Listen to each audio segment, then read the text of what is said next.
ኦኬ ይሄ ደግሞ የቡቲክ የልብስና የአክሰሰሪ ዳታቤዝ ነው። የመጀመሪያው ፔጅ ፈጣን እይታ ነው። ከረንት ሴልስ ትሬንድ የሚያደርጉ ከአምናው ከሳምንቱ በለጠ አነሰ የሚል ነው። ሌላው ደግሞ ምንድነው ከመጠን በታች ያሉ እቃዎች ዜሮ የሆኑ ወይም ደግሞ ትሬሽሆልድ ቫሊዋቸው ከሚጠበቀው በታች የሆኑትን ይገልጻል ማለት ነው። መልቲሊንጓል ነው። አማርኛም ወይም እንግሊዘኛ መጠቀም ይቻላል። ይሄ የቪው ፈንክሽን ነው።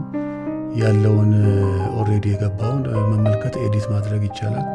ሰርች ማድረግ ይቻላል። አሁን ያለው ቁጥሩ በጣም ዝቅተኛ ስለሆነ ሰርች ላይ ያስፈልገው ይችላል። ግን ቁጥሩ እየጨመረ ሲሄድ በሆነው በብራንድ ወይ በስም ሰርች መደረግ አለበት። ሁለተኛ ነገር ደግሞ ምንድነው የኤክስፖርት ፈንክሽናሊቲም አለው። ይሄ ለባካፕ የሚሆን ለሆነ ነገር ይሄ ነገር ኤክስፖርት ሆኖ በኤክሴል ፎርማት ይቀመጣል ማለት ነው።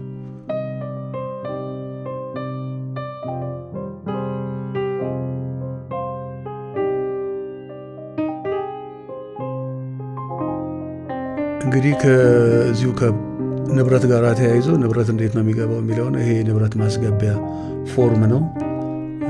የገባው እቃ፣ ጫማ፣ ሳይዙ ምንድነው፣ ቀለም ምናምን የመሳሰለውን ነገር የተገዛበት ዋጋ እና ፕሮፊት ማርጂኑም እዚሁ ነው የሚቀመጠው። ስንት ለማትረፍ ታቅዷል፣ 20%፣ 50%፣ 30% የሚለውን በኋላ የሴልስ ፕራይሱን ዲተርምን የሚያደርገው ይሄ ከባኪንድ የሚገባው ዳታ ነው ማለት ነው።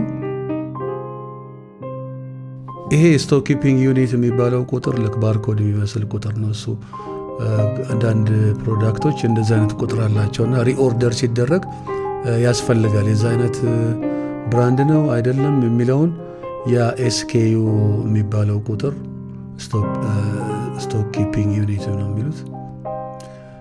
እቃው ከገባ በኋላ ነው ስቲል ኤዲተብል ነው፣ ሊደረግ ይችላል። ፐርሰንቴጅ ቅናሽ ይኖረዋል ወይ? ይሄ እንግዲህ ከባኪንድ የሚሰራ ነው። እንግዲህ በ5% ቀነስ ሲባል ኦሪጂናል ዋጋውን ሰርዞ የሚሸጥበትን ዋጋ ያስቀምጣል። ኦልሬዲ ዲስካውንትድ አይተም መሆኑንም ያሳያል ማለት ነው።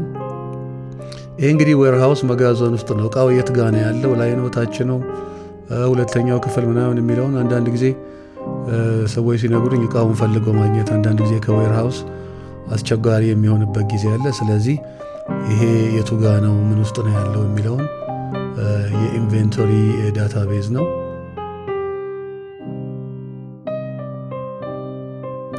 ይሄ ቦታ አይደንቲፋይ ለማድረግ እና በኋላ በቀላሉ አለ የለም የሚለው ብቻ ሳይሆን ሄዶ ለማምጣትም። ቀጥሎ ያለው ይሄ እንግዲህ የከስተመር ዳታቤዝ ነው። ከስተመር ለዲስካውንት የሚሆን ለሌላ ነገር ምናልባት ኢንፎርሜሽናቸው ያስፈልጋል። ፕሮሞሽናል ሊሆን ይችላል። በኋላ ይህን ያህል የገዛ ይህን ያህል ይመረቃል የሚል ነገር ካለ የግድ የከስተመር ዳታቤዝ ያስፈልጋል። ይሄ ሴልስ ፔጅ ነው። እንግዲህ የተሸጡ እቃዎች ያሳያል፣ ሂስትሪውን ያሳያል። ኤዲትና ድሊት ማድረግ የሚችሉት አድመን ብቻ ናቸው። የተቀሩት ሪፕሪንት ማድረግ ይችላሉ።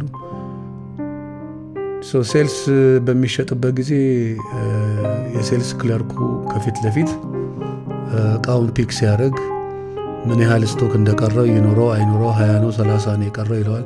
ፕራይስ እዚህ ጋር አይገባም። ኦልሬዲ ባኪንድ ተጨምሮ ነው የሚመጣው። እዚህ ብዛት ምን ያህል ነው፣ የቫት ፐርሰንቴጅ ምንድን ነው፣ መጨመር መቀነስ፣ ወይም ደግሞ ቫት ኤግዘምት የሆኑ ከቫት ነፃ የሆኑ ነገሮች ወይም ታክስ ሆሊዴይ የሚባል ነገር ካለ ያንን ያስተካክላል። ማን የሸጠው የሴልስ ክለርኩ ምንድን ነው በኮሚሽን የሚሰራ ከሆነም ያንኑ ይቆጥራል። እያንዳንዱ ትራንዛክሽን በዚህ መልኩ ይመዘገባል ማለት ነው። ደረሰኙም በፒኦኤስ ፕሪንተርም ያትማል። ሌላው ነገር ምንድነው ኪውአር ኮድ አለው። ይሄ ኪውአር ኮድ የትራንዛክሽን ሂስትሪ የተገዛበትን የስቶሩን ስም ምናምን እዛ ላይ የሚታየውን ነገር ስቶር ያደርጋል። እስካን በሚደረግበት ጊዜ ያሳያል ማለት ነው።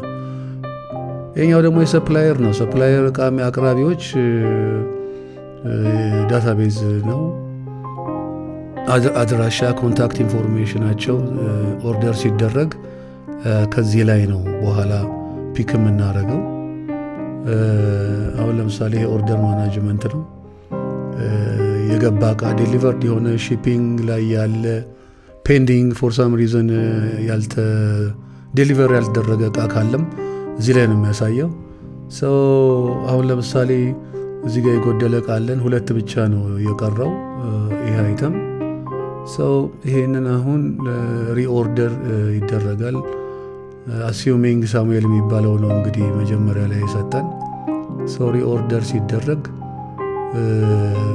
በዚህ መልኩ ነው የሚገባው። ከዛ በኋላ ይሄ ፔንዲንግ ሆነ ይቆያል ማለት ነው።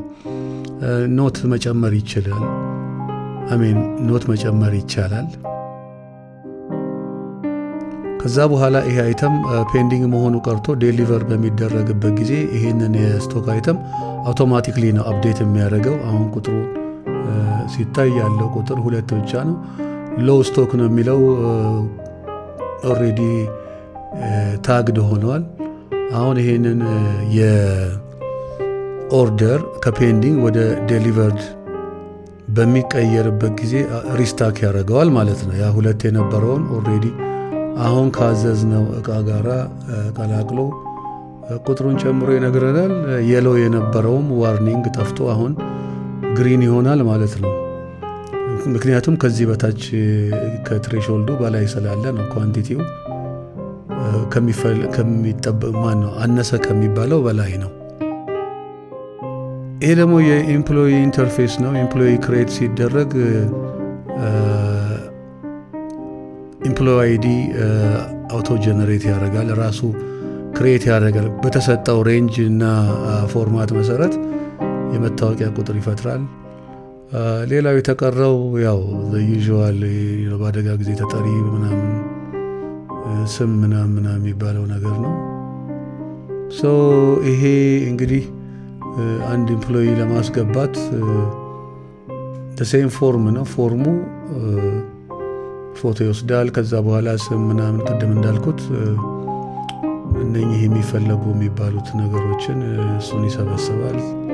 የአደጋ ጊዜ ተጠሪ ወዘተ።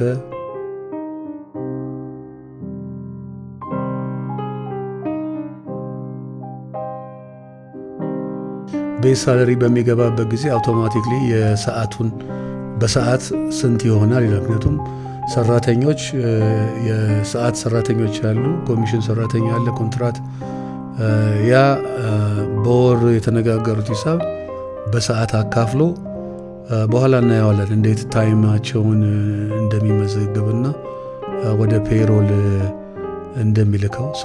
ኤቭሪቲንግ ኢዝ ኤዲተብል ነው። አንድ ጊዜ ከገባ በኋላ ኤዲት ይደረጋል። እያንዳንዳቸው ደግሞ የሲስተም አካውንት ያስፈልጋቸዋል። ይሄ ኤምፕሎይ አድሚኒስትሬተር ነው፣ ማናጀር ነው ወይስ ሬጉላር ዩዘር ነው የሚል ነው።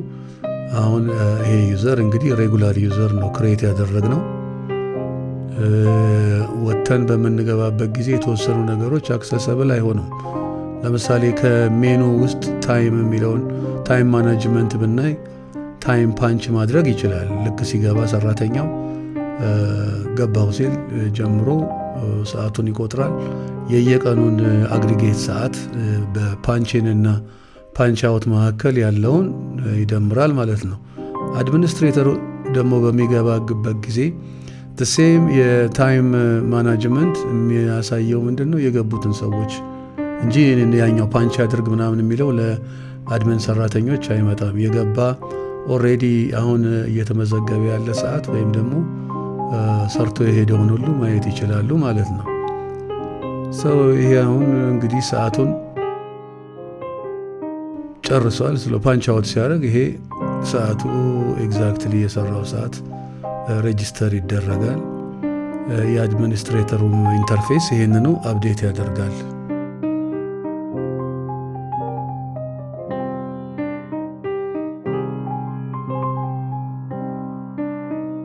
እንግዲህ በወር መጨረሻ ወይም በየፔይ ፔሪዱ አግሪጌት የሆነ የተሰራውን ሰዓት እዚህ ጋር ነው ካልኩሌት የሚደረገው። አሁን በቂ ዳታ የለንም እንጂ ከዚህ ነው ቁጥሩ የሚመጣው ለፔሮል ካልኩሌሽን ማለት ነው።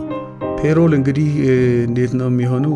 አይዘር ሰዓት እንዴት ነው ታይም ኪፒንግ በኤክሴል ነው ኪፕ የሚያደርጉት ወይስ እንደዚህ ሲስተሙ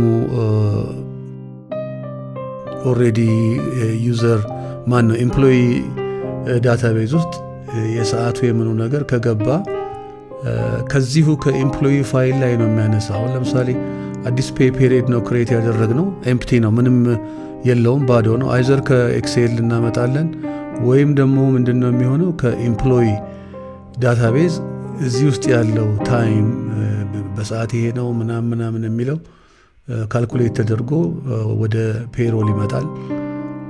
ወደዚህ በሚመጣበት ጊዜ ኢንአክቲቭ የሆኑ ሰራተኞችን አያመጣቸውም። ኦንሊ አክቲቭ ሰራተኞችን ነው የሚያመጣው።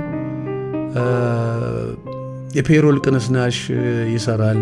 7% ከኤምፕሎየር ደግሞ 11% የጡረታ ኮንትሪቢዩሽን ካልኩሌት አድርጎ ነው ኔት ፔይ የሚፈጥረው።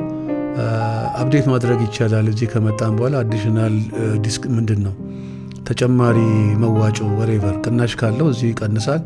ይሄ እንግዲህ አዲሱ የፔሮል ስርዓት ነው። የኢትዮጵያ ስርዓት ከ2000 ብር የሚጀምረው ነው። የመጀመሪያው ከ600 ብር ነበር መቁረጥ የሚጀምረው፣ ይሄኛው ከ2000 ብር ነው። የተወሰነ ለውጥ አለው፣ ግን ኦልሬዲ ፎርሙላው ኤምቤድድ ነው። የመጨረሻው ምንድነው እንግዲህ ይሄ ሴልስ አናሊቲክስ ዳሽቦርድ ነው። የተሸጠውን የቀኑን ኔት ፕሮፊት ምን ያህል ነው፣ ምን ያህል ቫት ተሰብስቧል። ሌላው ነገር እንግዲህ ግራፊክ በሆነ መልኩ ቪዥዋሊ በቀላሉ ለማየትና ለመገመት እንዲቻል በግራፍ ያሳያል። ስቲል ኤክስፖርት ማድረግ ይቻላል ይሄንን ዳታ።